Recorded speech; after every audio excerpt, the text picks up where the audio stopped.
in this economy, it gives me a lot of joy to just watch and consume a piece of media that I'm like, someone was given fucking money for this. Yes! Like, someone was given X amount of millions of dollars to do this, to just do this dumb shit. And I love that because, like, that's good. I think that's good for humanity.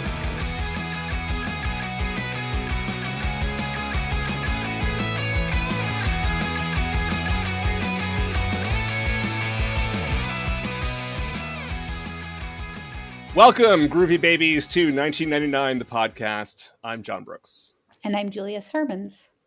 And Julia, it's like 45 degrees here in the Northeast, which means only one thing. It's summertime. And today, we're kicking off the summer by returning to the box office top 10 for the first time since Runaway Bride, with one of 1999's big summer blockbusters, the fourth highest grossing movie of 1999 behind Toy Story 2, The Sixth Sense, and The Phantom Menace, opening on June 11th and taking in $55 million that weekend. By the way, kids, that was a lot of money for one weekend back in the day. Going on to make $206 million at the domestic box office on a $33 million budget. Directed by Jay Roach and written by Mike Myers and Michael McCullers, starring, take a deep breath here, Mike Myers, Heather Graham, Seth Green, Michael York, Mindy Sterling, Rob Lowe, Robert Wagner, Kristen Johnson, and Vern Troyer, with cameos from Elizabeth Hurley, Tim Robbins, Kevin Durand, Jerry Springer, Clint Howard, Fred Willard, Jack Keeler, Jeff Garlin, Jennifer Coolidge, Will Ferrell, Woody Harrelson, Michael McDonald, Burt Bacharach, Elvis Costello, and Willie Nelson.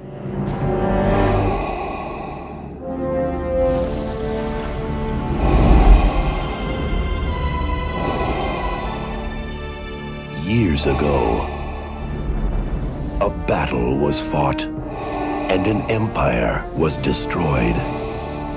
Now, the saga will continue. You were expecting someone else?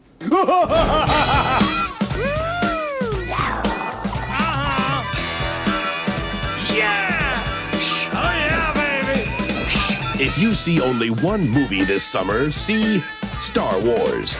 But if you see two movies, see Austin Powers. That's right, Mr. Bigglesworth. We're back. Oh, behave. The Spy Who Shagged Me. No, Mr. Bigglesworth. No, bad catch. Dr. Evil does not like to be pee-peed on. Today, we are talking about the film that asks what happens when you take a fish out of water comedy and put the fish back in the water. Austin Powers, The Spy Who Shagged Me. So, Julia, what's Austin Powers, The Spy Who Shagged Me? And good luck with this one. What's it about? I just want to start by saying that this is a Mike Myers spy spoof. So what I'm about to explain to you will not really be that logically consistent. Mm-hmm. But in the words of the movie itself, I suggest you don't worry about this sort of thing and just enjoy yourself. Okay. In 1999, the swinging British spy Austin Powers discovers that his new wife Vanessa is actually a deadly sex robot. Once he defeats her, he's single again and ready to find a new sex bot to help him battle the bad guys. And he is after one bad guy in particular, the bumbling but still dangerous Dr. Evil, also played by Myers. After time traveling back to 1969, Dr. Evil tries to foil Austin by stealing Austin's quote-unquote mojo. And since all of Austin's missions somehow involve sleeping with beautiful women, losing his mojo does really mean he's completely useless. So Austin follows Dr. Evil back into 1969 to get his mojo back. He's aided in his mission by obligatory sex bot Felicity Shagwell, played by Heather Graham, with very tight pants and very high hair. Mm-hmm. Felicity shares Austin's goofy, horny vibe and his love for double entendres, but their stars are crossed when Austin's lack of mojo means that they can't, in his words, hop on the good foot and do the bad thing. Meanwhile, Dr. Evil schemes to destroy the world with a laser on the moon. He's helped in his plotting by Fat Bastard, who is also played by Mike Myers, in a huge fat suit and a broad Scots accent. Dr. Evil's paternal instincts are kindled by Mini-Me, played by Vern Troyer, his teeny clone who assists him in his scheming and gives him somebody to hug. Austin and Felicity follow Dr. Evil to his lair on the moon, but they are captured. Austin must choose between saving Felicity's life and saving the world. But at the last minute, through a plot hole that involves some of that time traveling stuff that you shouldn't worry about, Austin manages to stop Dr. Evil and get the girl. In a heartwarming twist, Austin learns that his mojo was inside him all along. Austin and Felicity travel back to the 90s to do the bad thing, and all is right in the world. However, Dr. Evil has only retreated to his penis-shaped spaceship. So we will all meet again in Austin Powers 3, Gold Member. I think the name of that spaceship is Blue Horizon. Anyway, 1997's Austin Powers International Man of Mystery had, by 1999, already cemented itself as a veritable cultural meme. But it wasn't a box office sensation. In fact, the first Austin Powers, while making some $40 million over its modest budget, was relatively quiet at the box office. It grew to its relentlessly quotable shagadelic status largely through word of mouth, with annoying people like me insisting to anyone who would listen at any opportunity that no, actually, it's really, really great. The sequel then found itself in a strange place, with sky-high anticipation and expectations that its predecessor never had to deal with, to say nothing of the fact that the original had squeezed pretty much every possible joke out of its paper-thin premise already. Austin Powers, The Spy Who Shagged Me wasn't exactly showered with accolades, but critics still struggled to resist its relentless, manic absurdity. On Rotten Tomatoes, it has a rating of 53, and on a Metacritic, a 59. Its best review came from the Portland Oregonian's Sean Levy, who wrote, quote, "For long stretches, the film is just as funny as the first, which is saying something, since the first is one of the funniest comedies of the decade, the only film in years to truly infiltrate our communal language and sense of humor." While the worst came from the Dallas Observer's Patrick Williams in a review entitled, "It's Awful, Baby, Yeah," wrote, quote, "Austin Powers, The Spy Who Shagged Me, kills whatever charm the first movie has by recycling its few serviceable parts, as in the opening title sequence, reprising the naughty bits gag, featured twice in the original, and filling the other 85 or so minutes with a dreary series of celebrity cameos, as in Tim Robbins as the president, product plugs, Virgin Megastore, Philips Electronics, dick jokes, and extended explorations of the humorous side of the bowel. More indicative of the general vibe of the critics was Richard Corliss in Time, who concluded his review by writing, quote, "Austin Powers 2 starts out bright and clever, shagnificent, we might almost say, before sinking into a swamp of shagnation. But one feels like fat bastard when pooping on Austin's parade. The film has funny bits and Myers means no harm. Let him keep dancing on, and let audiences laugh themselves sillier than he is." Anyway, joining us today to discuss all things shagadelic and groovalicious is actor, writer, activist, and as of recently, podcast host. Welcome to hell, Siri. She's a bit of all right. It's Siri Dahl. Siri, welcome to 1999. The podcast. Hello. So Oh great my. to have you. Thank you so much for having me. I am beyond excited. You have no idea.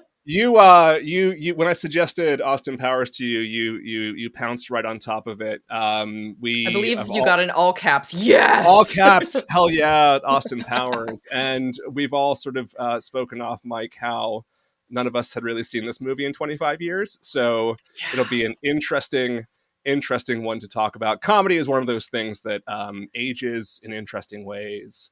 Though in some surprising ways in this case. But anyway, before we get into it, how's happy summertime? How's your summer going? I'm in Los Angeles, so summer is all the time trying to start going.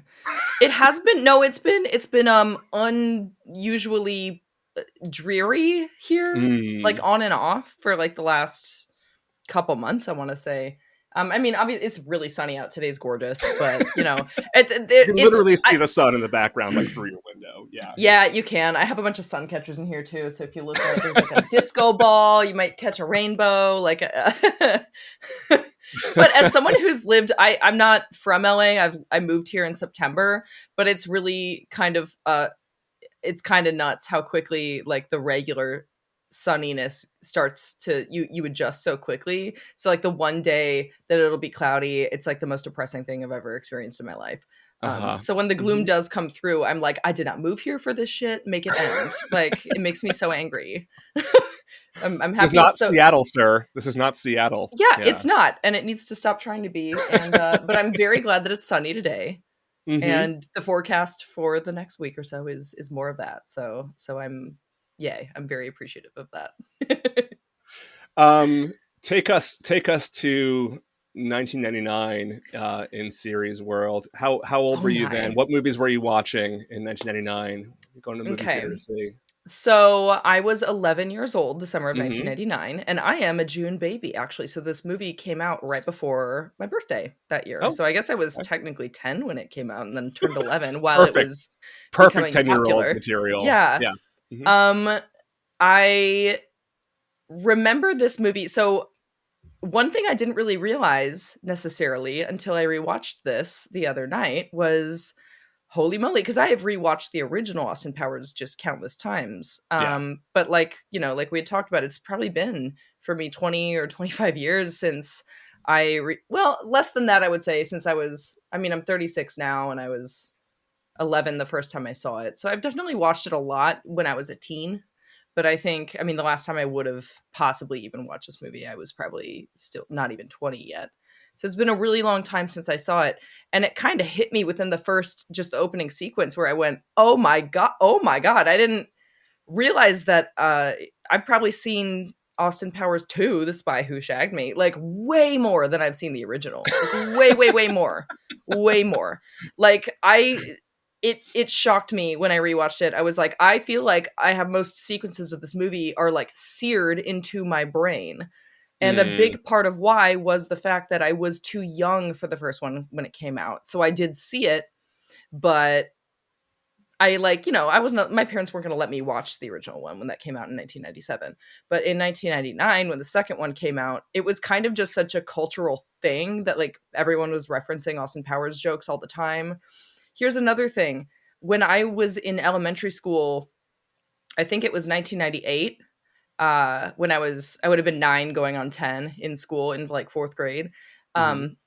In computer lab at school, we as a class made our first ever email addresses, all as a class. And our computer teacher, as for security reasons, was like, this is the 1998 elementary school version of cybersecurity. He was like, we're not going to use our real names because we're all children here, right? So Mm-hmm. we as a class had to come up with a fake last name that we would all vote on and use and agree upon. And everyone in the class voted for Powers. So my first ever email address was like my first name Powers at yahoo.com, or I think it was actually Hotmail, but Oh my God. but the other thing is like the summer that this movie came out, like literally maybe a month after it came out in theaters, my family, we used to do a big, huge, like extended family, aunts and uncles, cousins reunion at like, a cabin in the wherever, like on a river or something. And we had our family reunion in July that year. So, and we watched it as we got a projector and watched it together, like, like the original That's one, so obviously, awkward. because That's it wasn't so out on video awkward. yet. I Yeah, think it and wasn't considered awkward at the time, though. no, it wasn't. The thing God. was like all the kids in my family were either old enough to like get the humor that it's like we weren't old enough to really understand the really adult humor, but we were old Yeah. enough to laugh at like the stupid slapstick stuff. And then like most of my cousins were my age, and then there was a couple like literal babies, and they just didn't understand anything anyway. So, like, so it was fun for the whole family. And in particular, I have one uncle that even when the first Austin Powers came out, I feel like we all have one of these in our family. I swear to God, he only spoke in Austin Powers for like years. So like I just grew up with one of my uncles I was pretty close to. Like he was one of my more favorite family members because of how fun and goofy he always was. But he was constantly like, yeah, baby, like all the time. He was constantly quoting Austin Powers. Oh my So God. this, like, I didn't realize how much this movie has like had an impact on my life for real until like rewatching it and going, oh my God. It had sort of totally fallen out of my brain. And then I started watching it, and I was like, I got this sense memory of being in the theater, watching it, and like laughing so hard that my sides were splitting, And I found as I was watching it that even though I had no real memory of it, I could anticipate about a third of the dialogue because it was just quoted incessantly at school. Yeah. Just every little bit, every little joke. Yeah, literally. I mean, the fat bastard lines, like, just that stuff was still going on. Like, people were still throwing that out by the time I was like in early college. Yeah, for sure. Like, for sure. Yeah. Well, it wasn't until like Borat when finally the dudes stopped talking like Austin Powers at bars and started talking like Borat at bars. But You're for right. that good, like, almost a decade between the first Austin Powers and Borat, before he went from Shagadelic to, You're my right. wife, right? Yeah. That was all the time. And I actually think, Siri, like, I don't know if you have seen it as many times as you think, because I genuinely, like, the way that we were bombarded with clips on MTV and like various, Very cool true. award shows and promos and like walking past it at Best Buy and like, playing on the TV screens or whatever it was, and just like dudes at bars quoting it all the time. I just kind of feel like if you've only seen this movie once, you've at least had it shown to you in That's very passing true. in total, like, several times. And also, like, all of the trailers ruined all the best jokes course. constantly in those movies. So I'm pretty sure, I don't think I've seen it like more than twice, but I definitely had the sensation watching it last night that I was like, I've seen this movie like 8 times, but I definitely haven't. I'm for sure have not seen it that many times. I'm The first pretty one I've seen like confident 4 I have. times, but that's it. I think I'm certain that I've seen it at least like 7 times. I feel like that's a good, nice round number that I feel very confident in, because it's not. Yeah, I just know it was definitely a go-to for my family for a while. Like, if it's the kind of thing you're staying in a hotel, you're channel surfing. Oh, that's on. We're watching it. Like, Yeah, that's right. That's true. Although, like, what channel would this have been on? Because, like, Comedy Central, maybe? Like, what would have been okay airing this? well, edited for TV. Yeah, versions. but like a They do lot that. edited. Yeah. Like, edited. Yeah. I mean, that's a lot of edits. Yeah, that's fair. Well, I mean, for- a lot of for cable the- was still like Spike TV probably would have aired it Spike TV. with minimal There you edits. Edgy TV for edgelords. Yeah. Yeah. Oh man. So wait, Julia. So you were a fan? Like you were into Austin Powers? Yeah, this is not my therapy session, so I don't want to get too much into how much my pubescent years were shaped by James Bond marathons on cable and campy British sitcoms. But yeah, this was. I think I saw the first one at a friend's house, and that really worked for me. And then it was just like by the time this came around, it was like a phenomenon. Like you had to see it. Everybody had to see it. It was it was like the summer movie event, right? And I don't. I mean, I'd love to hear your all's thoughts about like what Mike Myers or whatever, Jay Roach or whatever powers that be thought people liked about the first movie that they That's a really good question. Because like I have some thoughts, but in terms of like how this works as a sequel, to the extent that you guys know the first film, like does it work? What works about it? I mean, so I did. For me, I feel like it works, but it only works to me because of how self-aware it is about, like, look, none of this shit makes sense. It's like, Julia, like you said, that they say in the movie, like, it's best if you just go along with it. Like, there's a lot of breaking the fourth wall moments. I want to say that there's like 3 or 4 very solid fourth wall break moments in the movie where they look at the camera and go, nah.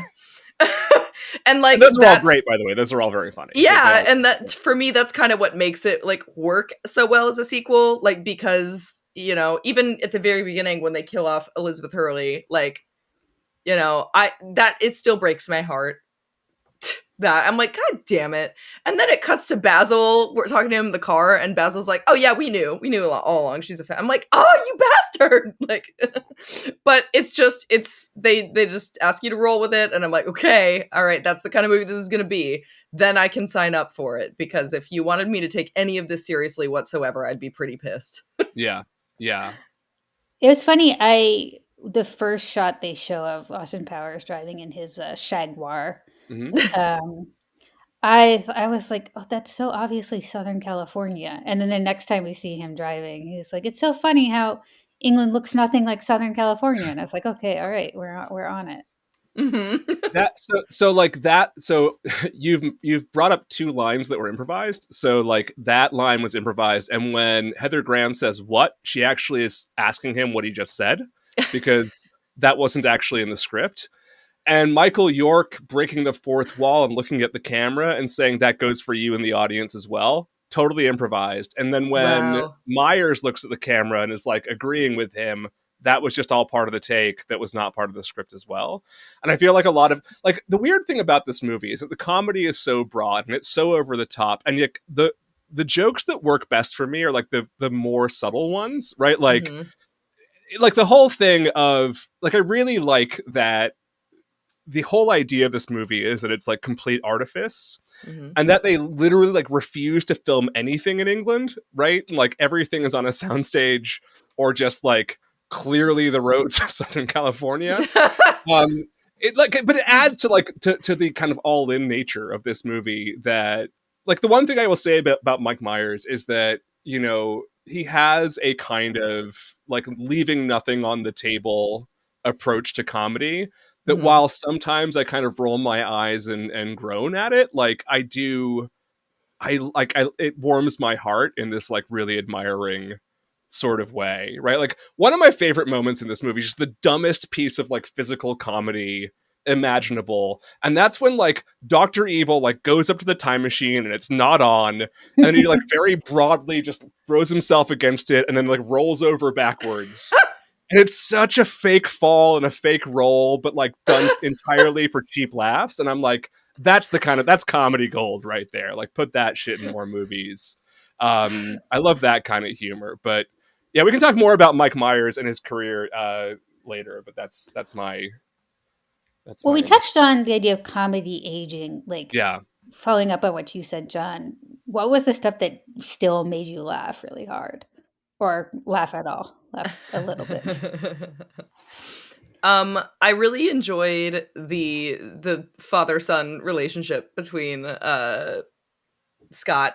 Wait, Scott? Is it Scott? Yeah, Is Seth his name Green is Scott? very funny in this movie. Seth Yeah, Green is like- funny every single time he talks. Yeah. Yes, I love, and just like also very core childhood crush for me. like dear God, yes. So that one still really works. Like just all their scene, like every scene that Seth Green is in, I'm like, oof, so good. Like just their back and forth, it's ridiculous. It's so good.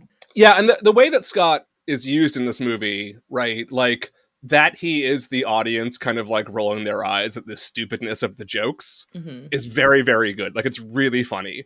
Like every time it's like ass. Like, it's Mhm. just it's so perfect. It's like the timing of it is fantastic. You know, like the problem with it is that, as I kind of alluded to, like the first movie really does, like once that joke is kind of told, and I think it's a very clever joke, like the whole sort of parody of the James Bond movies and the whole sort of like swinging 60s, you know, aesthetic. Nobody had really done that before, and it's very well realized in the first movie, and all the jokes really kind of land because it is sort of leaning in on that right so hard.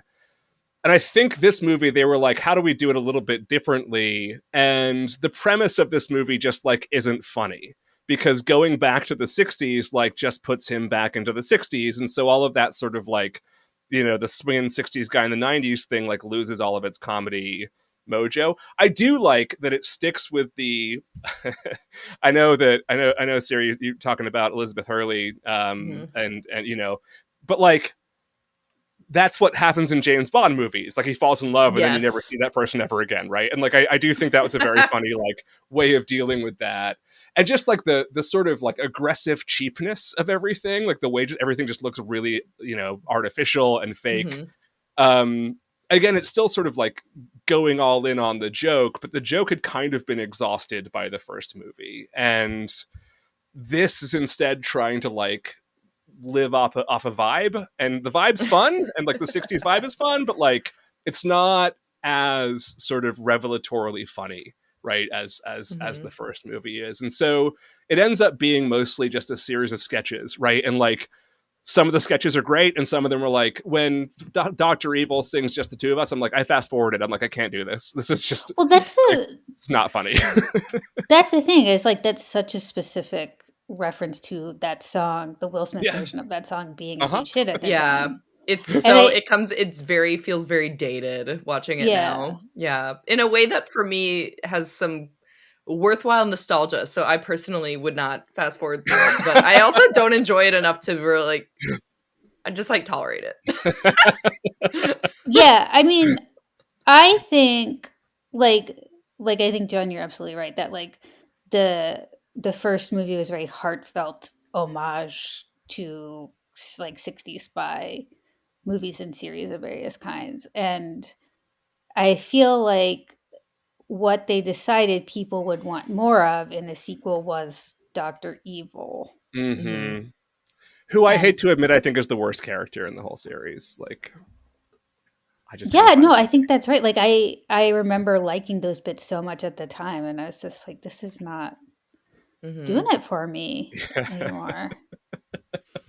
Although I like Mini-Me more than Dr. Evil in this one. Vern Troyer is really great in this. Like the whole, he's like so all of the, fucking good. Yeah, like all it's of just the like physical comedy. Yeah, it's fantastic. Yeah, he's for like literally not really speaking the whole movie. He's so good. Yeah. And having to copy all the mannerisms. Yes. There are little moments where, like when there's the bit where Dr. Evil is on the Jerry Springer show with Scott, and it, in Jerry Springer fashion, erupts into a big fight. There's this moment where Dr. Evil's going after the Klansman there with his son. Oh, that is when all the bleeping is that's and then he pulls his hood off. Yeah. And he just goes, I've got your hood.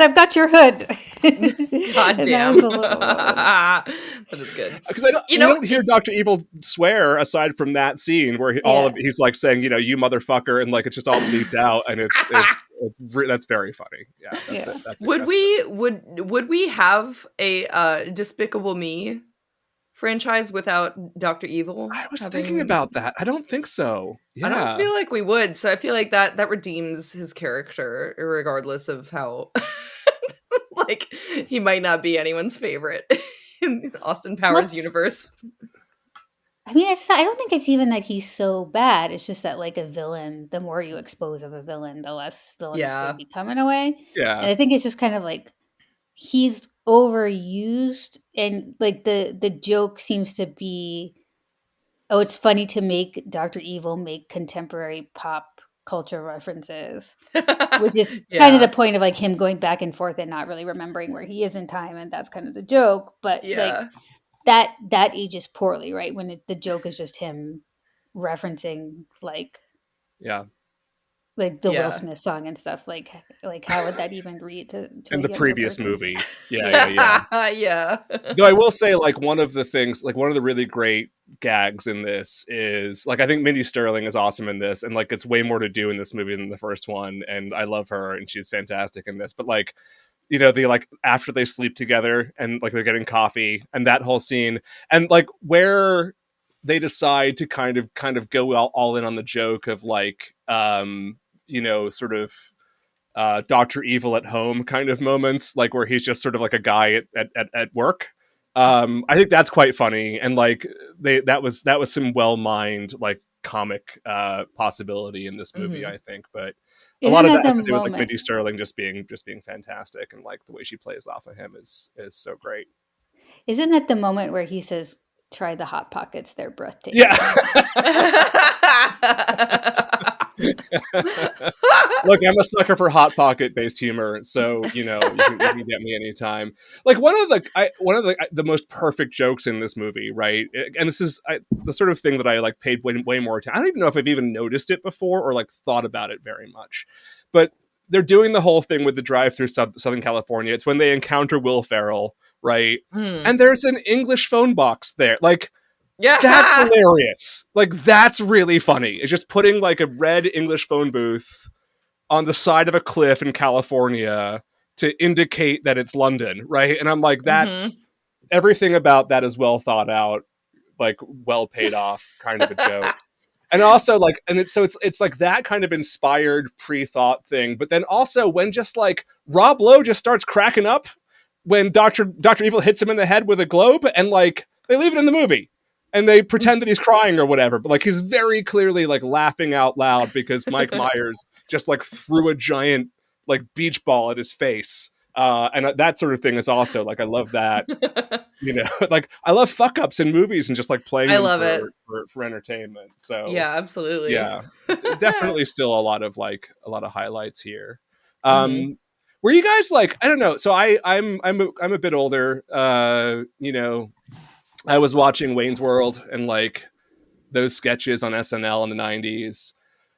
Mike Myers is very, very good at like sketch comedy, and not great at like bringing that out over the course of 90 minutes. Right. And like, it's just sort of, that's, and so he kind of, the movies that he made, right, the Wayne's World movies and Austin Powers are basically like just series of sketches, although with like one character, right? Over and over again. Before, like, for you guys, was Austin Powers like your entry into Mike Myers, or had you seen like Wayne's World movies? Like how much of this was Austin Powers hysteria and how much of it was like Mike Myers fandom at the time? I did grow up watching SNL, like from a fairly, I don't know when I have the earliest memories of watching it were definitely starting around like the early Will Ferrell days, right? Which was the generation like right after Mike Myers. Yeah. So I kind of missed out on the Wayne's World stuff. In fact, I know I didn't even see Wayne's World until actually somewhat recently, I'm ashamed to say, but I was aware of it just because I had a much older cousin who was like, a junior in high school. Yeah. By the time like the first Austin Powers movie came out. So she was a huge, like, she was always like quoting Wayne's World stuff. So like I had a basic understanding, but I'm pretty certain that the first like serious Mike Myers thing I became familiar with was the Austin Powers movies. Yeah. I mean, I think I was trying to think back in terms of like, what did I know of Mike Myers at the time? And I definitely knew Wayne's World. And I mean, how long had he been off of SNL by the time Austin Powers 1 comes out? So, I mean, I think pretty close to not that long. Like, I mean, like 2 or 3 years, maybe. Like he was like the early 90s through like around 95, 96 or so, right? There was like the first half of the 90s was the like, Phil Hartman, Mike Myers, Adam Sandler era, and then they like transitioned over to the like Sherry O'Terry, Will Ferrell, Molly Shannon era, right? And so I think that transition was around like 95, 96. Myers might have even been on one of those seasons as they were transitioning, but like it was within like 2 years or so, I think, of his exit from SNL. Yeah, right. I was thinking about like where was he in the culture, and like he was a god, really. Like in terms of comedy, he was. In characters specifically, and like between Wayne's World and Swing and all that stuff, and like which and also, Coffee like, Talk. Coffee Talk was huge. Coffee Talk. Yeah. So yeah. So even before Austin Powers, in terms of him being just like constantly quoted by everybody, by like dudes tweens, in middle school like, saying like Swing and like and then doing like the Bohemian Rhapsody headbang thing, like all the fucking time. He somehow he like infiltrates the culture in ways. Maybe it's a Canadian spy operation. Who the fuck knows? It's a psyop for sure. It might be a Yeah. psyop. That's entirely possible. I don't know. Yeah, and then he like, it was like this, and then this movie, while had sort of meh critically, it was like an enormous box office hit, and then like the next year Shrek, and then it's he's got this like Shrek, and then The Austin next year, Powers 3. wow, my brain didn't even put that together. It wasn't Shrek, Yeah. it was the next year. Whoa. Yeah, and then there's like a million Shreks, and then yeah, I think I don't like he just kind of fell off the map for like Well, nothing. except for the Love Guru, I guess. Well, but- the Love Guru, right? But that's like when things started going south for him, Yeah. right? And like he never Yeah. really had a major sort of hit movie after that. Yeah. I watched when he did the Gong Show, and I thought that was very, very funny when he played like this absurd host of the Gong Show for a little while. But I yeah. did not know about that. Oh, you that got to watch era. it if you can find it on like this was only like 5 years ago. Like, it wasn't that long ago at all. Wild. And it's worth checking out because that's like using him to his comedic like strengths, right? Because it's like Mhm. half an hour, he's making fun of people, he's playing a fake character with a fake accent. Like it's great. So that's worth checking out. But yeah, this Netflix show of his came out like a year ago. Everybody said it was terrible. I haven't watched any of it. But I guess Austin Powers 4 is still sort of in the works, and he's reemerged as Elon Musk on SNL. So Yeah, I have been enjoying even though his Elon Musk accent is hilariously inconsistent. Like yeah, but so is Elon Musk. yeah, that's true. That's true. It's like it's just the weirdest. It's like it almost sounds like someone trying to do a like a Swedish accent, because like Swedish accents are to me very hard to like a Swedish person who like also speaks very fluent English. There's a weirdness to the way they say like consonants and stuff that I'm just like, what the fuck are you like? What's going on? Maybe Well, ketamine just makes you sound Swedish. well, but it's also like it's because of the sort of the Netherlands, like the Dutch heritage of Yeah. South Africa, which makes this like Yeah, that very tracks. fucking weird accent. And like, yeah, it's combined with being a Nazi, obviously it just makes you like pronounce things weird, I guess. What's But funny because he is always affable. His character is always affable, or the memorable characters. yes, And like part of what is charming about the first Austin Powers movie, but also this Austin Powers movie is how affable the character is. So for him to transition to that, to playing Musk, is interesting. Yeah.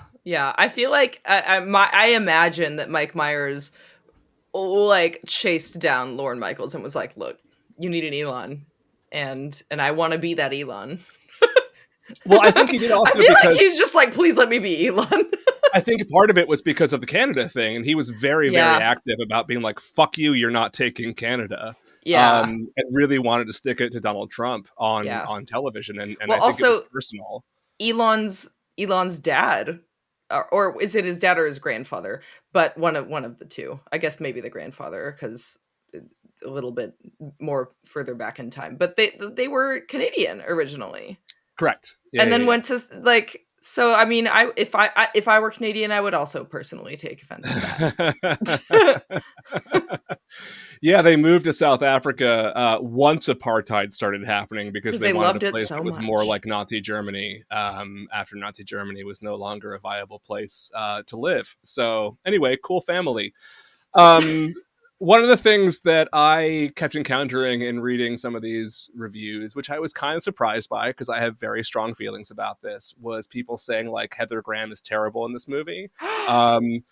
This is a very pro Heather Graham podcast. I'm a very pro Heather Graham person. And I think Heather Graham is fantastic in this movie. And I have That's just misogyny. reasons why I don't think see- that.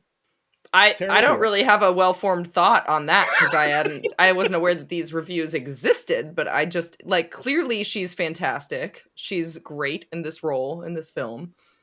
And it's insane for anyone to think that she's not like, what the fuck? You're just mad. Never come You're just never mad. come at Heather Graham in my presence. Thank you very much. Yeah. Julia, what Well, are your thoughts? part of what I found so charming and what I think really was the most charming part of the movie was their relationship and their chemistry. Because it's so interesting that, and I guess this is like something they may have actually thought through about what does it mean to go back to the 60s and have a, female love interest who's from the 60s. But in the original one, right, he has to kind of win Liz Hurley over because she's a contemporary woman and he's, this like throwback. But here she is like right on his vibe, right in his level from the beginning, right? Like one of the first things she says to him is, he asks, how do you get in those, hot pants? She says, well, can start by buying me a drink. And they're just like perfectly in sync. And like they're kind of like horny for each other but goofy at the same time, which is I think why Austin Powers is a successful character, is that there's a goofiness behind the like constant horn doggery. But yeah, so they're just totally in sync with each other. I found it very cute. And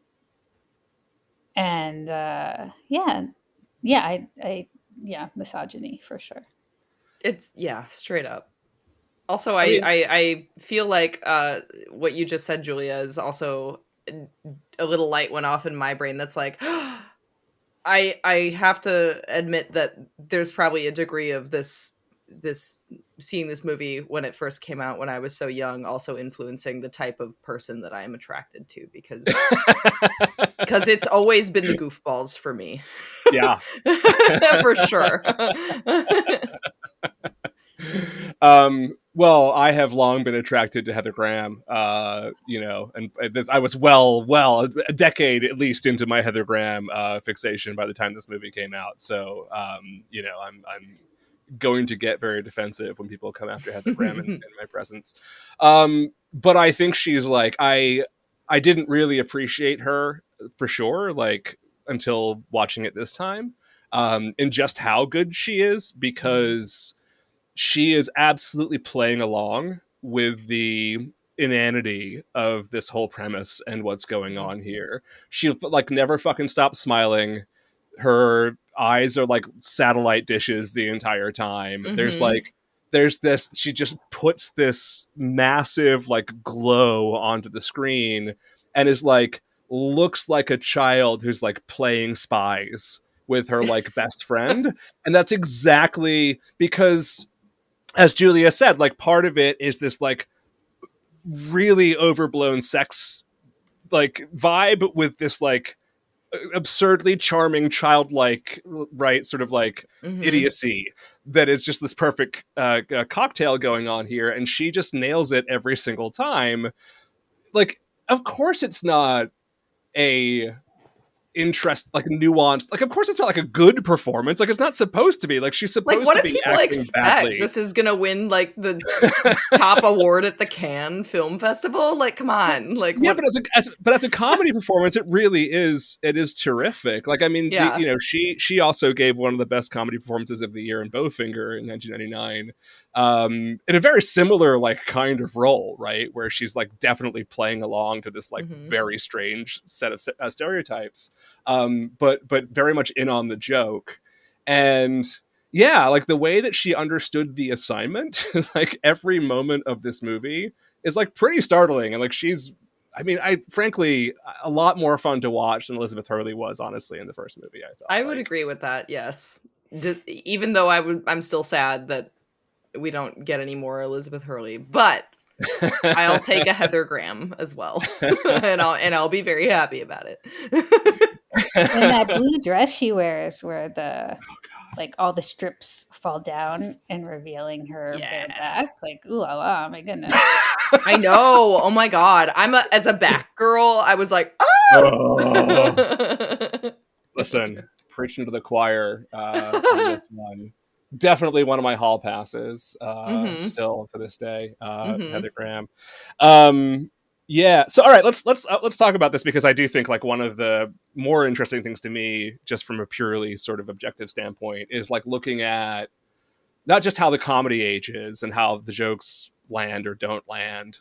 But also, like, one of the things with comedy is, like, obviously what can be acceptable, right, within sort of, you know, culture, right, and ableism and all that sort Oh, of I thing. was looking And, like, forward to this one coming up. so yeah, let's talk about, like, the way that Vern Troyer and Fat Bastard are used for comedy. And, like, Mm-hmm.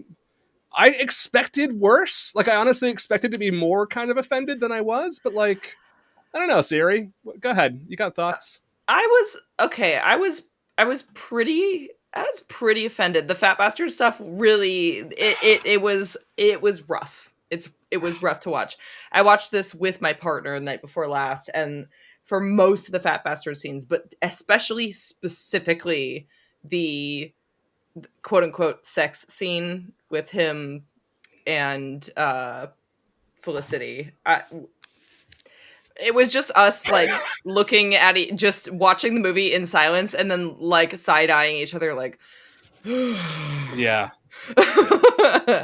and for Vern Troyer's role, I think I felt less generally uncomfortable, because for most of the movie, like, he's, like, you know, aside from the fact that it's like he's a quote unquote mini me, which is like a Yeah.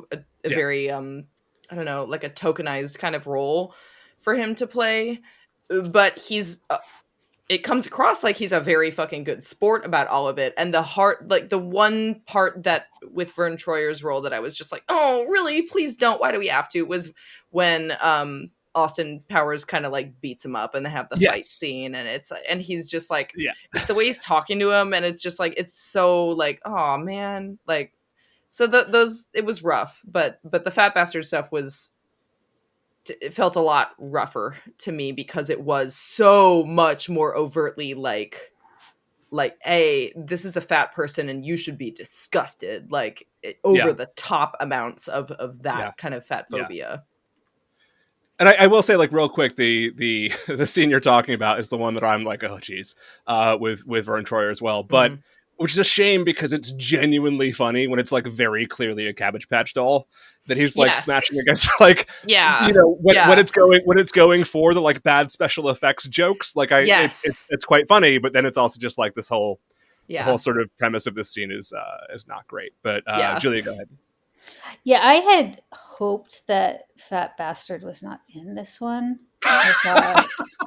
You were like imagining a different version. You got like of this movie director's cut. Never... Yeah, I was like, he's not in it till 3, right?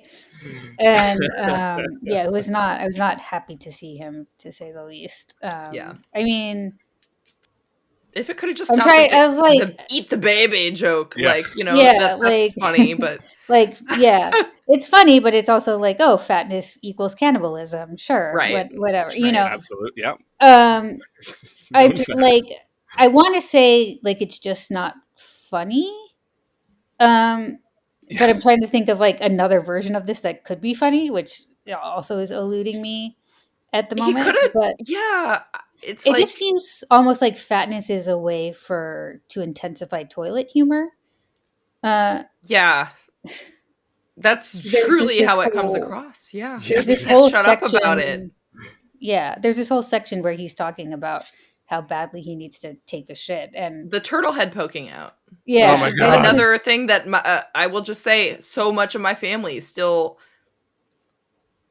That's a line that I still hear regularly said in an overdone Scottish accent. So yeah, and I'm not above toilet humor, you know. And at least in that regard, that memory of the movie has never been connected to specifically to fat phobia. But also, I'm not a fan of where it came from originally. Yeah.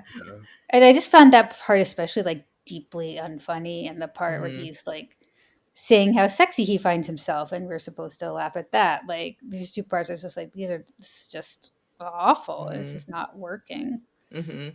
As far as Mini-Me goes, I just want to say, I think, like, in terms of him having to mimic Myers as Dr. Evil's kind of like gestures and mannerisms and stuff, it's just such a really finely tuned performance. And I think, like, Vern Troyer just didn't get credit for how nuanced that has to be. Yeah. But the what I will say is that the part where he's Dr. Evil's playing the piano and Mini-Me is playing the little piano on top. Yeah. That's actually a homage to a movie we talked about not that long ago. John, The Island of Dr. And Dr. Moreau. Moreau. Yep. Right, Sure is. where Dr. Moreau has made this little Yep. homunculus beast who he plays the piano with. Well, the whole joke is that, right? It's like the whole joke is the Dr. Moreau thing. Yeah. Oh, Yeah. I did not. I have not seen that movie, and I did not don't. catch that It's You, joke. you can skip it. It's Yeah. but like that's the whole premise of it is like you're this little freakazoid thing, Mm-hmm.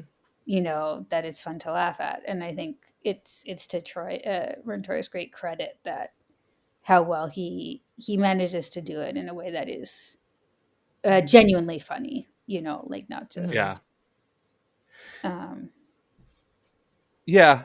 There's some context as well, because of course, like, one of the things this is also sort of trying, successfully or not, to mock is the way that the James Bond movies use like differently, you know, sized people, right, to like for you know, over the top villains or whatever. And the idea behind Fat Bastard is that it's like, you know, it's like or like Odd Job or like you know, Jaws in the Bond movies, where, you know, you have this very intimidating sounding name because this guy's like very oversized or like undersized or whatever it is, and like his name is Fat Bastard because he's very fat, right? And it's like, I get what you're trying to do there, but like unfortunately, you know, in the context of where you're actually then like mining the humor is not at all in the right place. It's also really frustrating to me because, like, as an English person,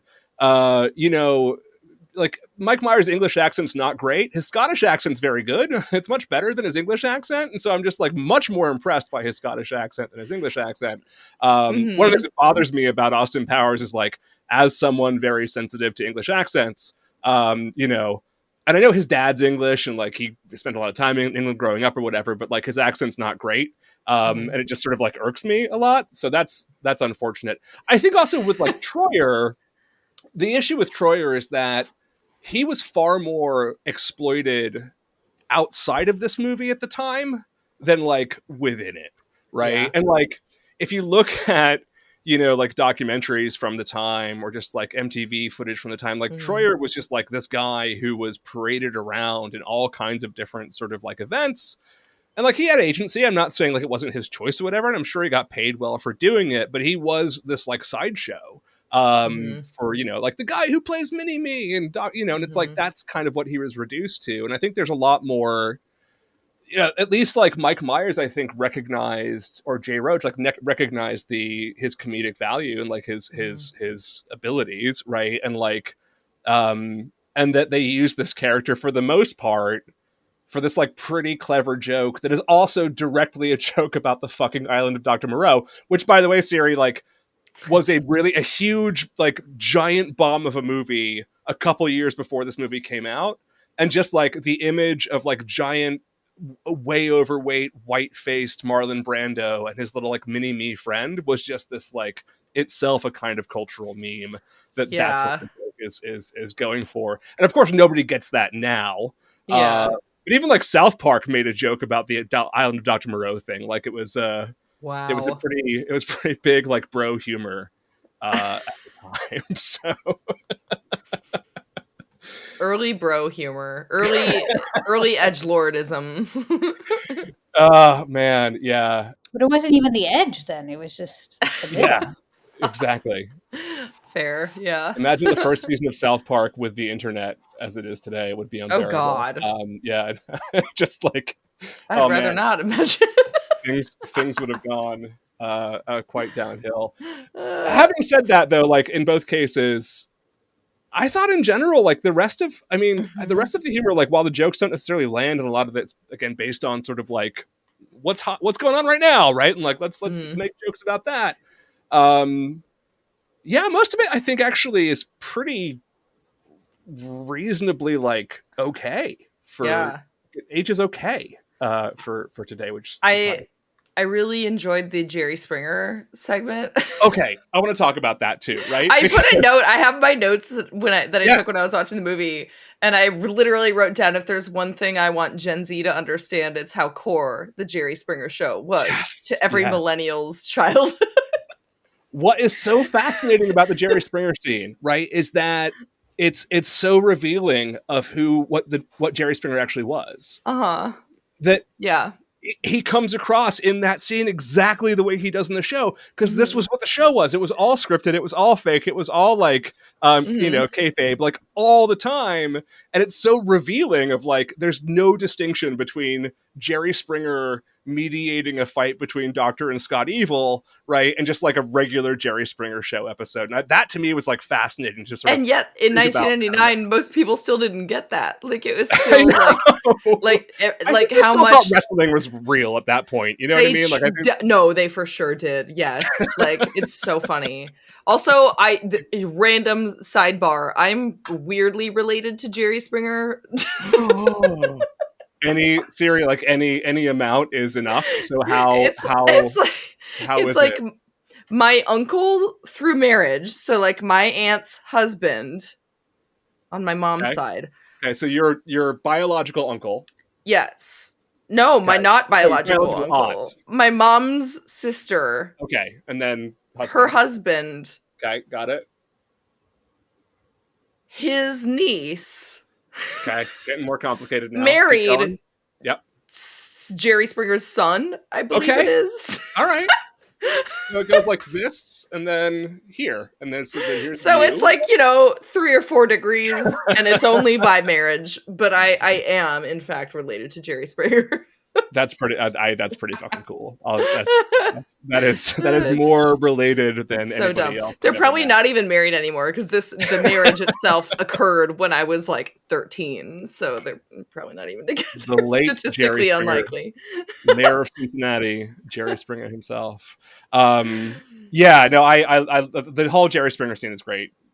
Like the 90s-ness of the Jerry Springer scene, like everything about it. Like that's one of those jokes that's very much could not be more of the time, but like still holds a lot of comedic value today, which is it's perfect. Yeah, that's the testament right there. Yeah, no, I totally agree that it's like it's something that holds humor, even though it's very much of its time. But like, because I think you get a sense of what it is. Like, it's not a totally unfamiliar like trash kayfabe talk shows. Like there are other ones that have come and gone. I mean, like he was the master of it probably, but.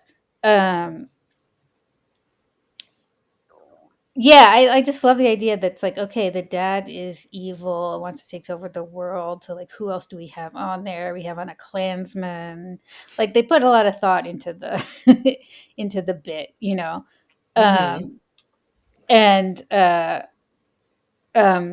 like one of the things that does really genuinely make me still laugh is like when Dr. Evil's on there and he said, like, Scott's like, why don't you love me? And he says, like, you're not evil enough. You're quasi-evil, semi-evil, the Diet Coke of evil. Like, just 1 calorie. Yeah. 1 calorie of evil. Yeah. That is still very funny to me. Well, speaking of very like 1990s jokes, I lived in Seattle. I saw this in Seattle at the time when this came out. And so like the Starbucks and the Space Needle joke was like, that was like right to the heart of the demo that I was watching. That yeah. And also, I don't know that it's like, I think about anyone that's like significantly younger than me watching this right now and like not understanding like the way that Starbucks like was, it really did feel when I was a kid, because I remember a time before Starbucks. And I grew up, in my younger years, I grew up in Minnesota, in Minneapolis. So we had we had Caribou Coffee, which is like, I've had Caribou Coffee. I like Caribou Coffee. It is good, and it's a large franchise as well. But like it's not the same thing as Starbucks. But Starbucks just started taking everything over. It was taking everything over, and obviously we all know this now because they're ubiquitous. But like. It really was like a very funny joke for it to open with them like being in the fucking Starbucks Space Needle. Yeah. Yeah, it is. And it was again very of the time, and like it's not a joke that really lands anymore. But like, Yeah. there's a Simpsons episode from around that time where they go to the mall, and like every time they come out of the mall, like more of the stores are Starbuckses, and then like the last time you just see like Bart drinking like a Frappuccino or something, and every store is a Starbucks. Yeah. That was That's like what around it's like to around be in that New same York, year. in Manhattan. Yeah, Yeah. basically, yeah. And also, like, speaking, one of the jokes that I thought was just very funny, and it's very similar to that, like, the telephone booth joke. It's just like the way that Dr. Evil's like revealing his plans. There's just like two baristas in the background, just like washing up dishes and like making lattes and stuff. Like, that's great. Like, that's very like Yeah. subtle, just like funny for the sake of sort of background gags. Yeah. Kind of humor, and I Loosely related to the Starbucks placement in this is like I really like that was one of the things that I was like, oh, that's notable in a way that I like didn't really remember it being before I rewatched it, was how much very obvious like product placement there is in this. It's like everything is a fucking ad. Like it's the whole movie is just in one way a giant ad for the new VW Bug. Mm-hmm. When that came out, because I think that model had come out in 98 or 99, and I think that's right. Yeah, that, and then man, I should have just noted everything, but no, it was like every scene has like an ad in it, literally. Well, a lot for the Virgin Megastore, and that didn't work out so well. You got to explain to kids what a Virgin Megastore was. You know what I mean? Like, they're like, what are you buying there again? Yeah. Buy I missed MP3s the in a Virgin store. Megastore. I know. I do There too. was one when I was a tween and going into my teens. My family moved to Texas, and there was a very large mall, like 20 minutes from my house, and it had a massive Virgin Megastore. Like, and I mean that was that was the coolest place that you could go when I was in middle school. I spent so much time as a poor person in New York City at the Virgin Megastore because I could just listen to music for free for a while. And air conditioning in the some like what? Just the rows of the album thing with the headphones on it. And you just pick the big giant booths. Cool. Yeah. And actually, like my fun Jill Sobule story begins at the Virgin Megastore in Union Square. Oh, that's fun.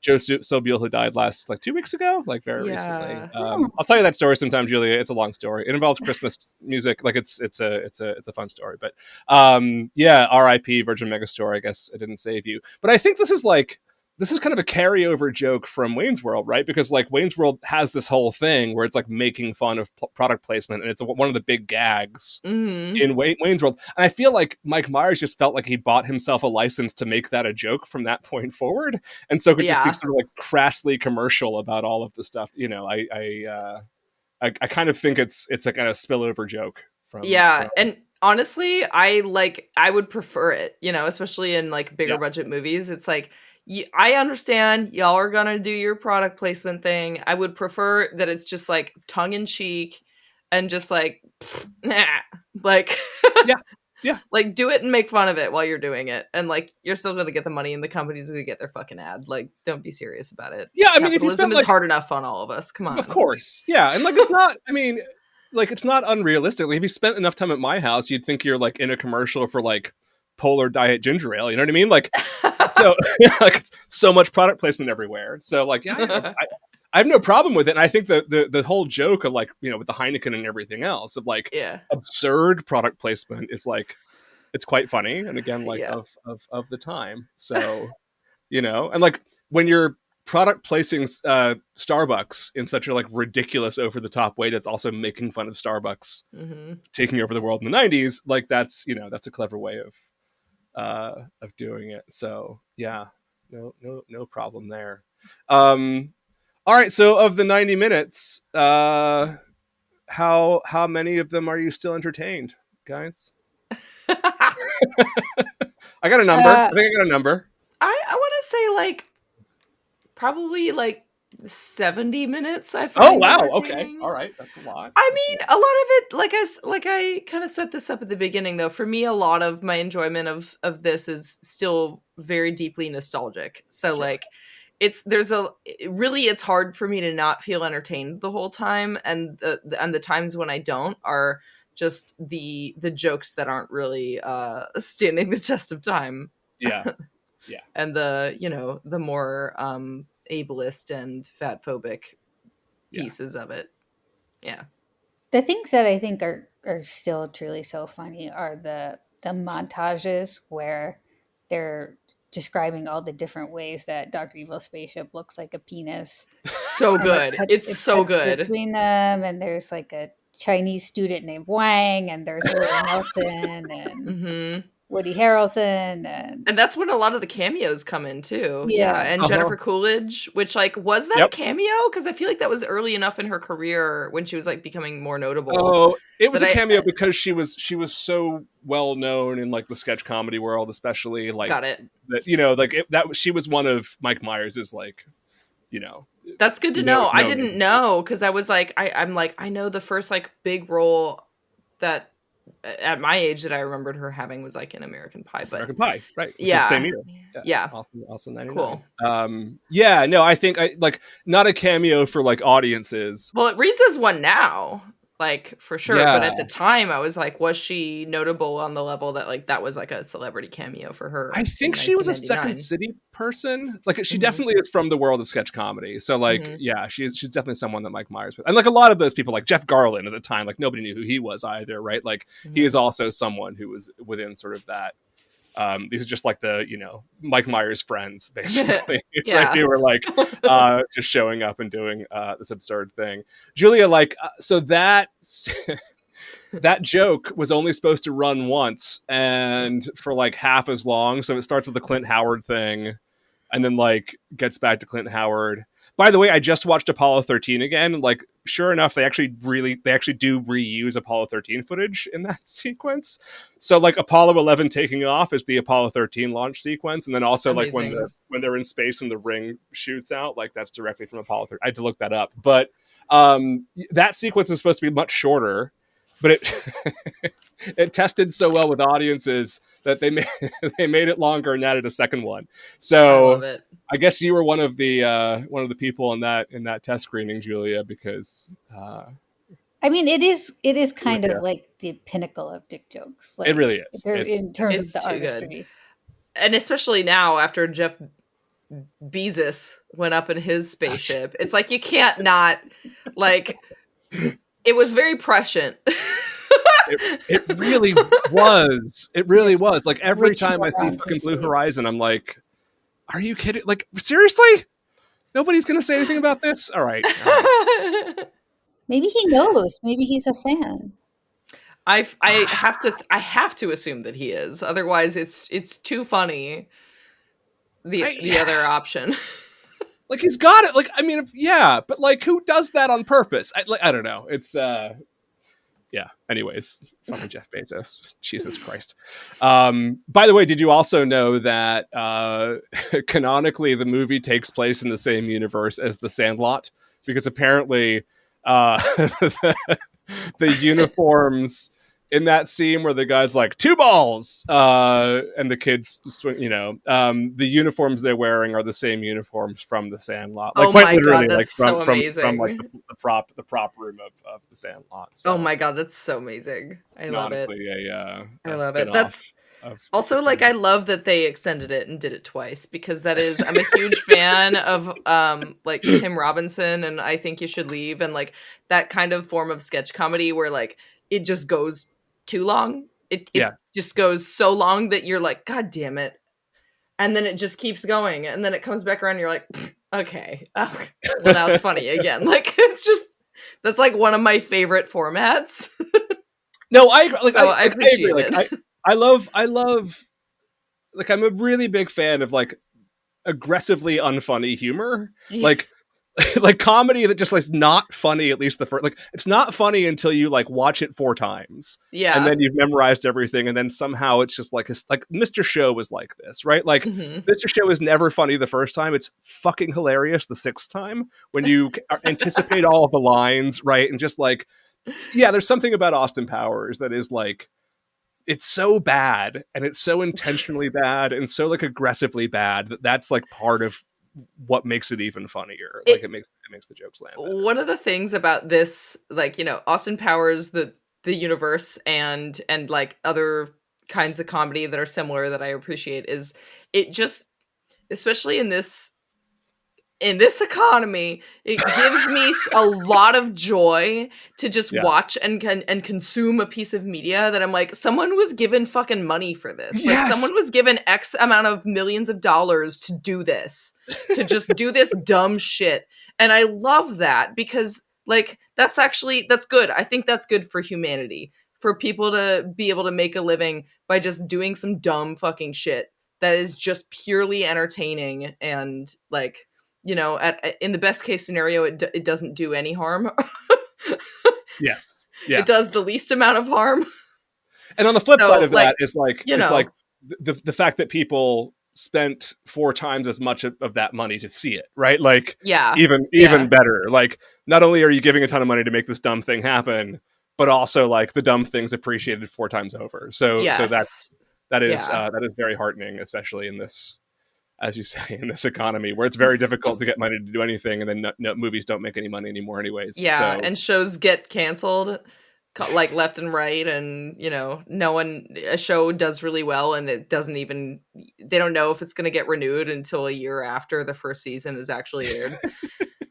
Or fucking Ben Stiller takes 3 goddamn years between Severance seasons or whatever. Like, Ben Stiller, take as long as you need. Just keep making a good show. Okay, fine, Siri. You're much more diplomatic than I am. Julia, what would you say percentage-wise, or number of minutes of the 90 that are still very entertaining?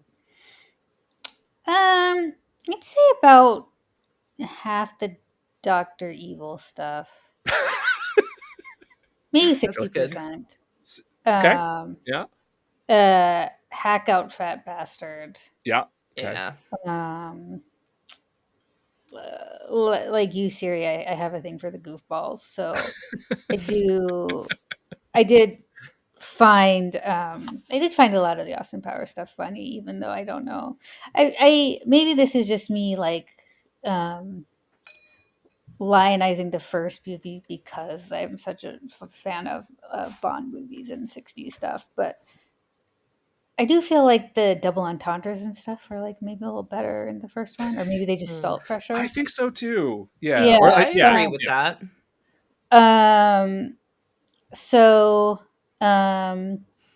Yeah, I didn't really love the bit where they're in the tent on the island and it's the shadow puppets. I literally and they think that she's pulling all this stuff out. You have a note about it. You have a note about it.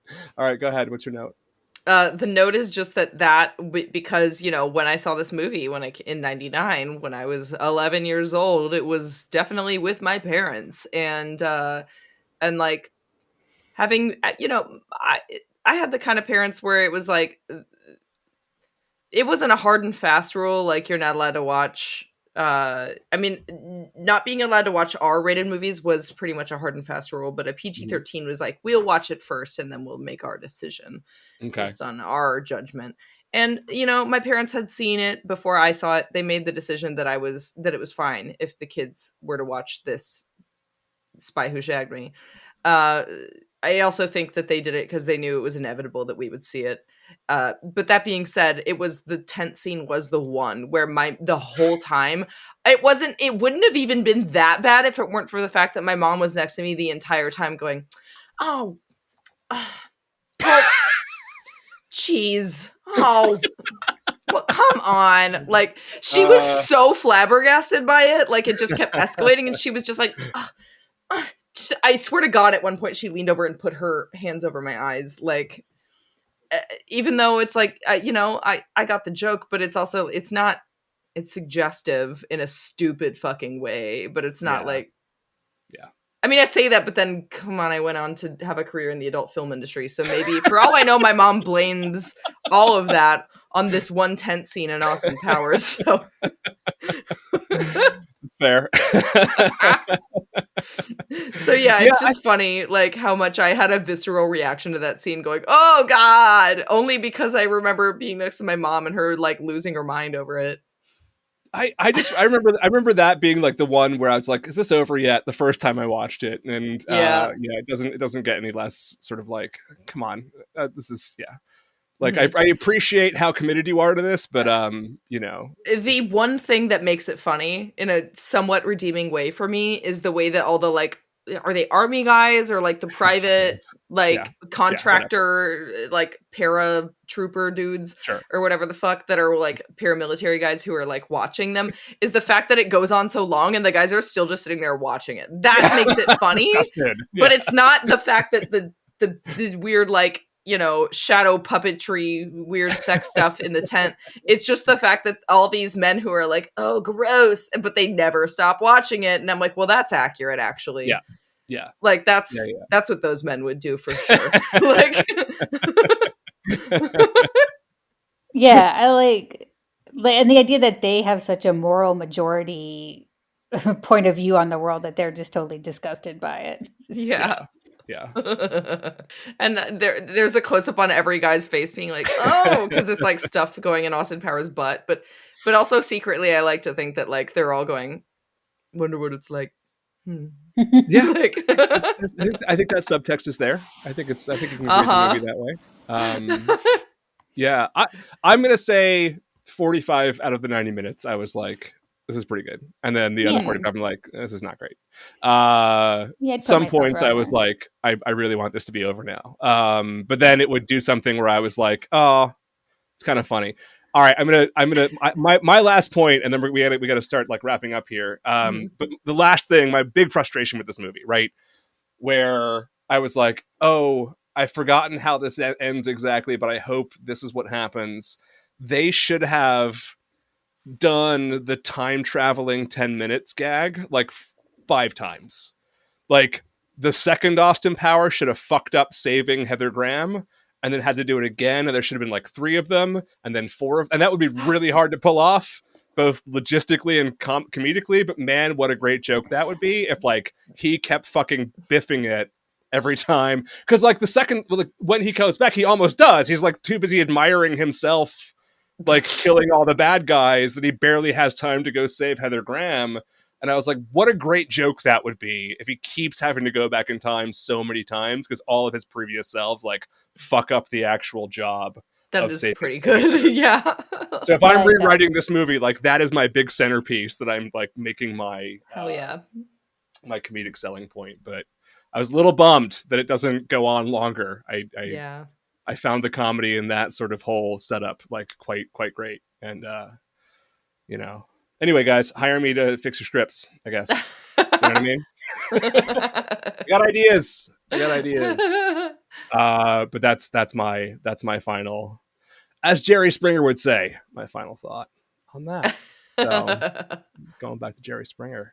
I love that. Full circle. Julia, you got any?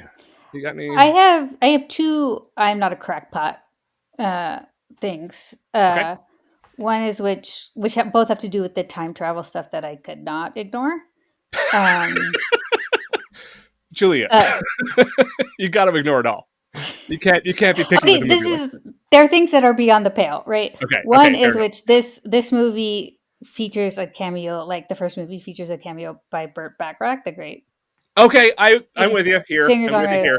Yeah. And so now we're seeing Burt Bacharach in 1969, which is great. Fine, makes total sense. Why is grown-up present-day Elvis Costello singing "I'll Never Fall Again"? Literally wrote that down, Julia. Literally, I got mad at you for being mad about the time travel. This was my problem with the time travel too. Why is modern-day Elvis Costello in 1969? Singing. Time traveled as well. Yeah, no, I'm 100%. That is took me right out of the movie. Julia ruined it for me. And I guess my other thing is actually maybe like you, John, missed opportunity for a joke. Like why in this version of 1969 is the American president Tim Robbins and not Richard Nixon? And, you know, like the dick joke is right there, you know? Yeah.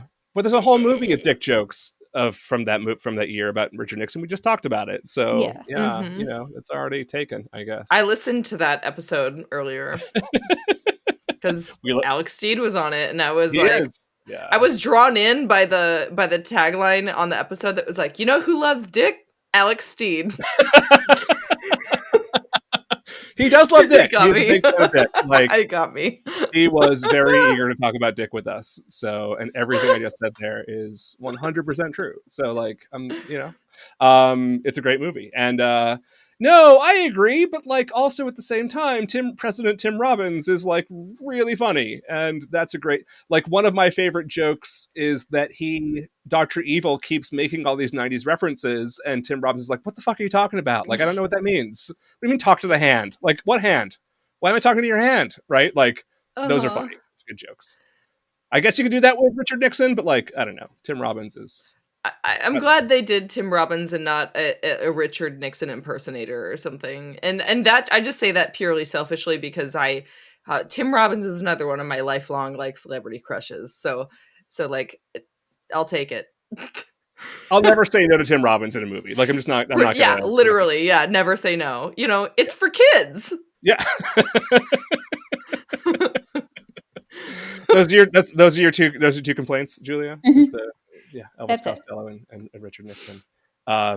Yeah, that's fair. Dan Hedaya. Maybe if they got Dan Hedaya to play Richard Nixon in that movie, it would have been amazing. And then they could exist in the same universe as Dick, and then we'd have a whole other thing to talk about there. But and then Arlene would have fallen hard for us. That would be so good. Siri, any final thoughts before we? Final thoughts. I've already harped on about the fat phobia that I'm not a fan of, so I won't continue to harp on. I'll just assert that as once more a thing that would be great if it weren't present. The other thing that that this is so out of left field, but Kevin Durand. Yes. Like, I just need to throw out the fact that while I was watching this, I Googled him because I was like, in my memory, I feel like I've only ever seen him play villains. And so I had to I looked up his IMDb because I was like, what else? Has he ever not played a villain in anything? And he has, but not any. It's like he's only really well known for like the bad guy roles. But here's the thing that I just specifically made a note of is that, and this is a complaint for me, is he looks so evil all the time. Yeah. Especially in this movie. He's like shot in a way. He's always a villain. He looks, and I guess on some level it was determined by a casting agent or his whatever that he like looks like a bad guy. But if you just look up photos of Kevin Durand just living his life and smiling, he has one of the most genuinely friendly smiles I've ever seen, and it's shocking the difference. It is shocking. Yeah. And that's a complaint that I have about the world. Give this man justice. I will Kevin Durand in anything. I fucking love Kevin Durand. One of my favorite like character actors. The one thing where he's like unambiguously a good guy is The Strain, which was like a great TV series on FX like 10 or so years ago. About like I'll need to watch it. Oh, it's great. It's like it's like genuine like television horror. It's really, really good. Me gusta. Yeah, and he plays a New York City exterminator turned vampire hunter, and it's like, it's fucking great. And he's like, he's got this like weird East European accent, like it's fantastic, and he's a good guy in that. Like he's pretty unambiguously a good guy in that Sweet. shit. So. But like a weird good guy with like I love a weird good guy. like a weird Eastern European good guy, so a little like it's a little nice, little shady, but yeah, no, he was like one of the bad guys in Lost. He's love him. Yeah, when he showed up I was very excited, and all he does is like machine gun people, and that's pretty much it. But he does it very well, and that scene also, by the way, is very funny when he's what's her name's getting like Robin Swallows. Like, yeah. Anyways. All right, great. Austin Powers still pretty funny after all these years. Happy to say. And all right, let's move to our last couple questions for the evening for you, Siri. So what do you have a favorite 1999 movie? Oh, it could literally take me a while to. Do you want me to send you the top box office movies of the year? Yeah, because honestly, I was so young it's unlikely that I would be even aware of any deep cuts anyway. I'm So I sure may as you've well just look at seen like the top 10 to 20 of me many of here. these. So here you go. Do, do, do, do, do, do, do, do. Whoa, there are I mean, it was so good. It was so good. Yeah. Yeah. Oh boy.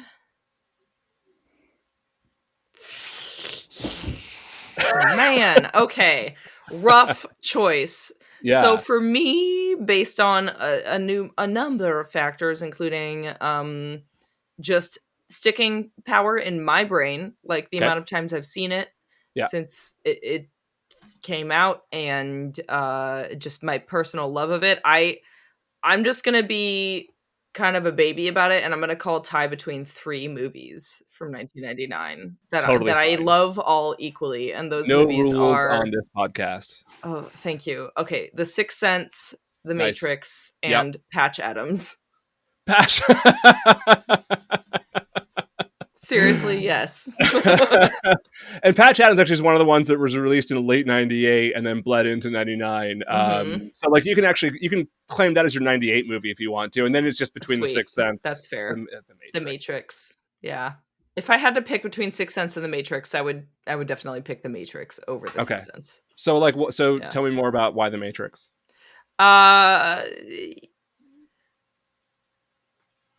I mean, The Sixth Sense is good, but I've rewatched it many times, and it's like kind of a big part of the experience is like the plot twist, Yeah. which I'm sure plenty of adults saw coming in that movie, but me being a literal child, They did not.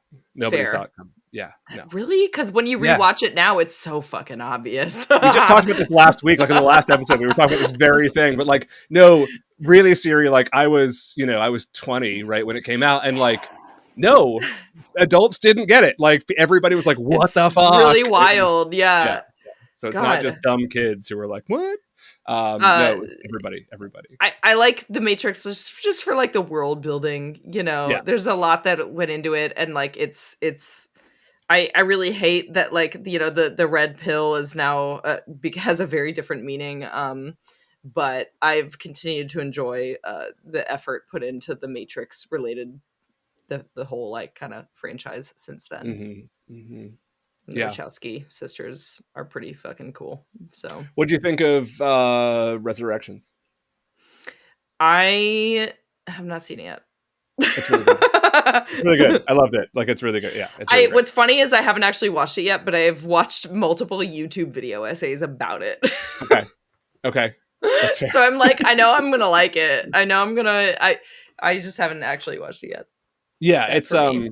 yeah. Like I understand people's aversion to it. Mhm. I think all of the swings it takes are like quite brilliant, and Mhm. and I love the sort of the way that it like finally really doubles down on the whole like trans identity thing, and like and is not Yes. shy about it, right? And is like, and it feels very like full circle for Lana Wachowski to like finally sort of like put the stamp on. Yes. This is like me coming to terms with this part of my identity, and like that was something I was working through in the movie, and like it feels very personal. Like it's pretty great as far as that goes. So I look forward to watching it. let me know what you think when you eventually do get around to I watching will. it. What is your favorite movie ever? My favorite movie ever. Yeah, ever. I have to And, pick like again, one? so like here's what we say, right? You're at a party and someone's like talking to you and like corners you, and like you gotta think of something. What would your knee-jerk reaction like? This is the movie that I like the most. It's so hard because it's like there's too many criteria. It's like favorite movie ever, as in like I could watch it a million times and never get tired of it. That's or the like, one. Yeah, that's or that's like- that's the like criteria. Yeah. Is it also The Matrix? It's not. Can it be a tie? Is that Yes, it can be a tie. Like, because no rules. these movies are very, very different, and Okay. so I'm like I have to. Okay, Midsommar Okay. Uh-huh. and Harold and Maude. Okay, those are very, very different movies, indeed. They both satisfy very different things in me, but each one I can watch forever. Like I could watch a million times and never get tired of. those are great answers. I don't think I loved Midsummer. I don't think I can ever watch it again. Like, I think I'm done. My favorite story about that is I watched it once it was out to rent, on with my partner and our mutual friend at home, and at the end of the movie, both of them were like traumatized, and they've told me the story from their POV that they're like, yeah, we end the movie and we both are like sitting there like, oh God, and then we turn and they look at me and I'm sitting there like like time of my life, like the best, just like cathartic release I've ever felt at the end of any movie ever. Like, and I will rewatch it and I will feel that every time. And I mean, part of why is because I was in a relationship with my own like version of a Christian at one point. So part of it is just that. That's interesting. Yeah. Yeah. No, it's a phenomenal movie. And it's just a beautiful film. Like, it is. It is. But like, it's heavy. It's a lot. It makes Daylight fucking terrifying. And,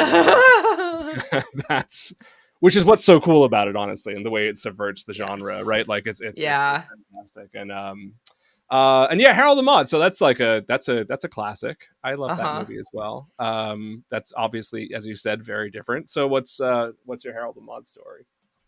Harold and Maude, one of my closest friends when I was like 13 or something, showed it to me. I guess her dad had an old copy of it that she watched, and she was like, "You gotta watch this." So she showed it to me, and then I kind of immediately became obsessed. So it was a thing throughout my teen years. I had a big recreation of the original movie release poster on my wall in my bedroom throughout all my high school time, and I've just always continued to love it. Like I've rewatched it pretty much yearly since the first time I saw it, and it just never fails to like really hit me in a place that I don't even know how to describe. It's just like in the feels, as the kids say. It really hits me in the feels. It does. Yeah. That's Julie. Are you a Harold and Maude fan? Yeah, absolutely. You are. Okay. Yeah, big Hal Ashby fan overall. Yeah.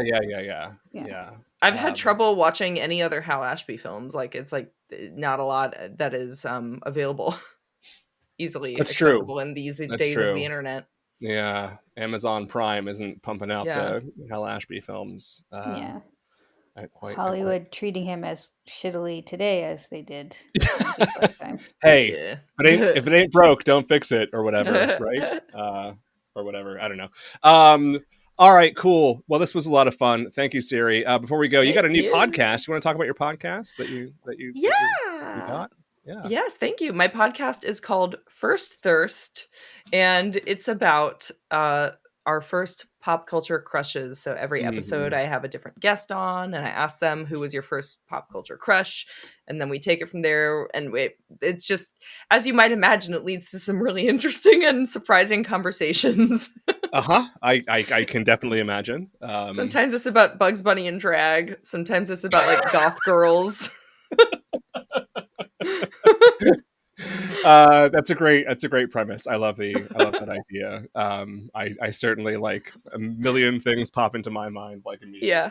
So most of them being Winona Ryder. So you know what? You have that in common with someone that I already talked to for the podcast. Yep. So I'm sure I have it in common with a lot of people, sort of roughly my age, because Winona forever.